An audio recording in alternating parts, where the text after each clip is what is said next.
নমস্কার বন্ধুরা, ডলি রন্ধনশালায় সবাইকে স্বাগত। আর আজকে তোমাদের সাথে শেয়ার করব পটল দিয়ে সয়াবিনের দারুণ একটা রেসিপি। পাঁচফোড়ন দিয়ে যে এত সুন্দর একটা রেসিপি বানানো যায়, তোমরা না দেখলে কিন্তু বিশ্বাস করবে না। আর আজকের রেসিপিটা শেষ পর্যন্ত দেখার জন্য তোমাদের কাছে আমার অনুরোধ রইল। আর রেসিপিটা শেষ পর্যন্ত দেখার পরে তোমাদের যদি ভালো লেগে থাকে, প্লিজ একটা ভিডিওতে লাইক করে দিও আর প্রচুর প্রচুর নিজেদের বন্ধুদের মধ্যে শেয়ার করে দিও। আর যে সমস্ত নতুন বন্ধুরা এখনও পর্যন্ত আমার চ্যানেলটাকে সাবস্ক্রাইব করোনি, এরকম নতুন নতুন রেসিপি পেতে অবশ্যই আমার চ্যানেলটাকে সাবস্ক্রাইব করে পাশে থাকা বেল আইকনটা অল করে দিও। তাহলে আমি যখনই কোনো নতুন রেসিপি আপলোড করব সবার আগে তোমার কাছে পৌঁছে যাবে। এখানে আমি 400 গ্রাম পরিমাণ পটল নিয়েছি। আর পটলগুলো দেখো অল্প অল্প করে খোসা ছাড়িয়ে নিয়েছি। পটলের একঘেয়েমি রেসিপি খেতে খেতে বোর হয়ে গেলে অবশ্যই এই পটলের রেসিপিটা বানিয়ে তোমরা দেখতে পারো। জাস্ট খেতে অসাধারণ হয়।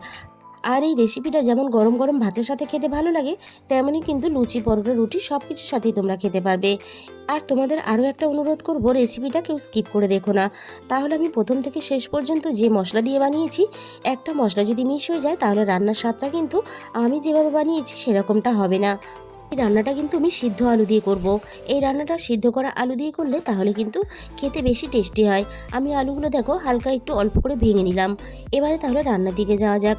প্রথমে আমি একটা মশলা বানিয়ে নেব। এর জন্য কড়াইয়ের মধ্যে দিয়ে দিলাম 1 চামচ পরিমাণ পাঁচফোড়ন, আর দিয়ে দিলাম আমি এখানে 1 চামচ পরিমাণ গোটা জিরে।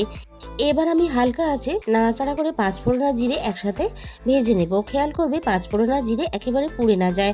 মশলাটা পুড়ে গেলে মশলার স্বাদটা নষ্ট হয়ে যাবে। আর মশলাটা যখন রান্নায় দেবে তখন রান্নার স্বাদটাও নষ্ট হয়ে যাবে। আমি হালকা নাড়াচাড়া করে একটু ভেজে নিয়েছি। এবার আমি মশলাটা একটা প্লেটের মধ্যে ঢেলে নিলাম। আর মশলাটা খুব ভালোভাবে ঠান্ডা করে নেওয়ার পরে আমি মিক্সিতে গুঁড়ো করে নেব। এবার আমি কড়াইয়ের মধ্যে বড় বাটির 1 বাটি পরিমাণ জল দিয়ে দিলাম।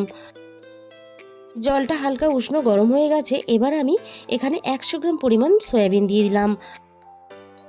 এবার আমি সয়াবিনগুলো জলের সাথে হালকা নাড়াচাড়া করে মিশিয়ে দেব। আর সয়াবিনগুলো আমি খুব ভালোভাবে সিদ্ধ হতে দেব। সয়াবিনগুলো খুব ভালোভাবে আমি দেখো সিদ্ধ করে নিয়েছি। আর সয়াবিনগুলো ফুলে বেশ বড় বড় হয়ে গেছে। এবারে আমি গ্যাসের ফ্লেমটা পুরোপুরি বন্ধ করে দেব। এবার আমি এই সয়াবিনের মধ্যে বড় বাটির 1 বাটি পরিমাণ ঠান্ডা জল দিয়ে দিলাম। সয়াবিনগুলো আমি খুব ভালোভাবে ঠান্ডা করে নেব। সিদ্ধ করার পরে সয়াবিনগুলো এভাবে একটু হাত দিয়ে চটকে ধুয়ে নিলে সয়াবিনের মধ্যে যে সয়াবিনের গুঁড়োগুলো থাকে সেগুলো কিন্তু অনেক সময় রান্নার পরে খেতে গেলে একটা কিচকিচে ভাব চলে আসে। এইভাবে কিন্তু সয়াবিনগুলো ধুয়ে খুব ভালোভাবে পরিষ্কার করে নিলে তাহলে কিন্তু আর কিচকিচে ভাবটা থাকবে না। আর খেতেও বেশ ভালো লাগে। এবারে আমি সমস্ত সয়াবিনগুলো যতটা সম্ভব হাত দিয়ে এভাবে চিপে জল ঝরিয়ে নেব।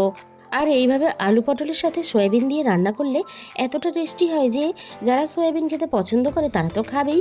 আর যারা সয়াবিন খেতে পছন্দ করে না তারাও কিন্তু রান্নাটা খুব তৃপ্তি করে খাবে। এখানে দেখো আমি সমস্ত সয়াবিনগুলো খুব ভালোভাবে জল ঝরিয়ে তুলে নেওয়ার পরে কড়াইটাকে আমি খুব ভালোভাবে পরিষ্কার করে নিয়েছিলাম। এবার আমি কড়াইয়ের মধ্যে প্রয়োজন মতো সর্ষের তেল দিয়ে দিলাম। সর্ষের তেলটাকে আমি হালকা নাড়াচাড়া করে খুব ভালোভাবে গরম করে আমি দেখো কেটে রাখা সমস্ত পটলগুলো ভাজার জন্য আমি তেলের মধ্যে দিয়ে দিলাম। সমস্ত কেটে রাখা পটলগুলো তেলের মধ্যে দেওয়ার পরে আমি এবার পটলগুলো মিনিট 2-3 মতন নাড়াচাড়া করে ভেজে নেব। পটলগুলো একটু ভেজে নেওয়ার পরে আমি এবারে পটলের মধ্যে দিয়ে দিলাম স্বাদ মতো লবণ। আর সাথেই দিয়ে দেব অল্প একটু হলুদ গুঁড়ো। অল্প একটু হলুদ গুঁড়ো দিয়ে পটলগুলো ভাজলে তাহলে খুব তাড়াতাড়ি পটলের গায়ে একটা ভাজার কালার চলে আসবে। আর পটলগুলো ভাজার পরে দেখতেও সুন্দর লাগবে। পটলের সাথে আমি হলুদ আর লবণ নাড়াচাড়া করে খুব ভালোভাবে মিশিয়ে দিয়েছি। এবার আমি পটলগুলো খুব ভালোভাবে ভাজা হতে দেব। 6 থেকে 7 মিনিট আমি পটলগুলো নাড়াচাড়া করে বেশ নরম করে লালচে করে ভেজে নিয়েছি। আমি কিন্তু আর পটল এর থেকে বেশি ভাজবো না। এবার আমি সমস্ত পটলগুলো কড়াই থেকে নামিয়ে নেব। সমস্ত ভাজা পটলগুলো কড়াই থেকে তুলে নেওয়ার পরে আমি ওই একই কড়াইয়ের মধ্যে আবারও আমি প্রয়োজন মতো সর্ষের তেল দিয়ে দিলাম। তেলটা এখানে খুব ভালোভাবে গরম হয়ে গেছে। আর তেলটা গরম হয়ে যাওয়ার সাথে সাথেই আমি এখানে 1/2 চামচ পরিমাণ গোটা জিরে ফোড়নে দিয়ে দিলাম। আগে থেকে আমি একটা মাঝারি সাইজের পেঁয়াজ ছোট ছোট টুকরো করে কেটে রেখেছিলাম। সমস্ত পেঁয়াজ কুচিগুলো আমি তেলের মধ্যে দিয়ে দিলাম। এবারে ফোড়নের সাথে পেঁয়াজটাকে 3 থেকে 4 মিনিটের মতন হালকা আঁচে নাড়াচাড়া করে একটু ভেজে নেব। আর আমি এই রান্নাতে পেঁয়াজ কুচি ব্যবহার করেছি। তোমরা চাইলে কিন্তু পেঁয়াজটাকে গ্রেট করেও নিতে পারো। আমি পেঁয়াজগুলো আরও একটু ভাজা ভাজা হতে দেবো। আর পেঁয়াজ কুচিগুলো নাড়াচাড়া করে ভাজতে ভাজতে দেখো পেঁয়াজের গায়ে একটা সুন্দর মিষ্টি কালার চলে এসেছে।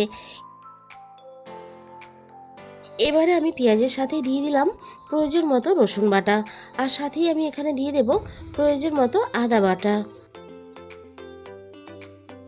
এবারে আমি পেঁয়াজের সাথে রসুন আর পেঁয়াজ বাটাটা নাড়াচাড়া করে খুব ভালোভাবে কষিয়ে নেব, যতক্ষণ না আদা রসুনের কাঁচা গন্ধটা চলে যায়। আর অল্প একটু পেঁয়াজ আর আদা রসুন দিলে এই রান্নাতে রান্নার স্বাদটা কিন্তু সম্পূর্ণ বদলে যায়। আর তোমরা যখন রান্না করবে তখন কিন্তু খেয়ে বুঝতে পারবে। এবারে আমি দেখো এখানে একটা ছোট সাইজের টমেটো টুকরো করে কেটে রেখেছিলাম। এবার আমি এই টমেটো টুকরোর সাথেই আমি দিয়ে দিলাম স্বাদ মতো লবণ।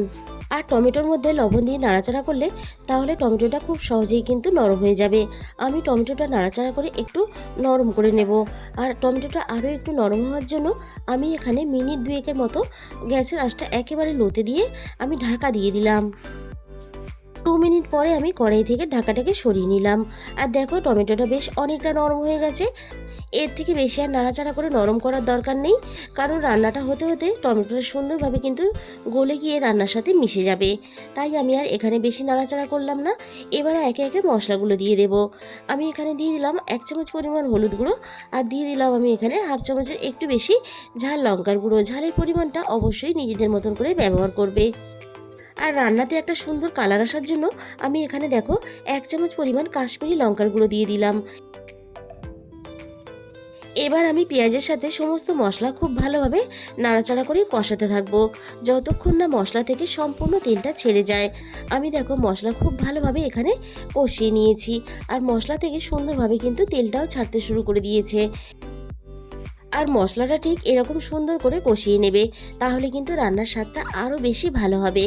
এবারে আমি যাতে মশলা পুড়ে না যায় তার জন্য সামান্য পরিমাণ জল দিয়ে দিলাম, আর সাথেই আমি এখানে দিয়ে দিলাম সিদ্ধ করা সমস্ত সয়াবিনগুলো। আর বন্ধুরা, সয়াবিনের কিন্তু একটা নিজস্ব হালকা গন্ধ আছে, আর এই হালকা একটু গন্ধ থাকার জন্য অনেকেই কিন্তু সয়াবিন খেতে পছন্দ করে না। এইভাবে সয়াবিন যদি মশলার সাথে সুন্দরভাবে কষিয়ে রান্না করো তাহলে সয়াবিনের মধ্যে কোনো রকম গন্ধও থাকবে না।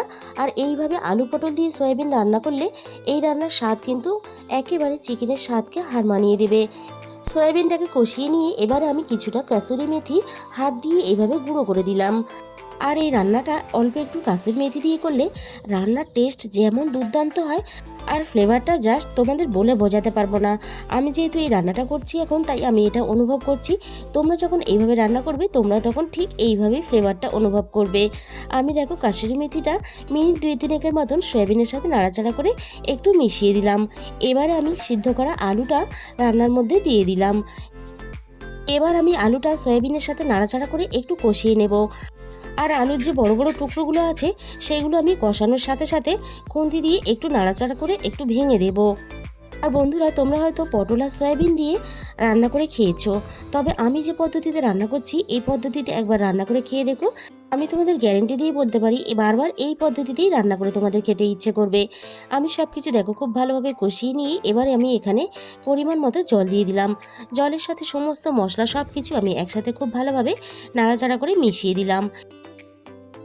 আর আলু আর সয়াবিন যেহেতু আমাদের আগে থেকেই সিদ্ধ করা আছে, তাই ঝোলটা ফুটে ওঠার সাথে সাথেই ভেজে রাখা সমস্ত পটলগুলো আমি ঝোলের মধ্যে দিয়ে দিলাম। আর ঠিক এই সময়ে ভেজে রাখা পটলগুলো ঝোলের মধ্যে দিয়ে দেবে, তাহলে কি হবে, পটলগুলো খুব ভালোভাবে সিদ্ধ হয়ে যাবে। পটলের ভিতরে সুন্দরভাবে তেল মশলা চলে যাবে, আর পটলগুলো খেতে খুব ভালো লাগবে। এবার আমি পটলগুলো খুব ভালোভাবে সিদ্ধ হওয়ার জন্য কিছুক্ষণের জন্য ঢাকা দিয়ে দিলাম। কিছুক্ষণ পরে আমি কড়াইয়ের ঢাকাটাকে সরিয়ে নিলাম। আবারও আমি রান্নাটা একটু নাড়াচাড়া করে নেব।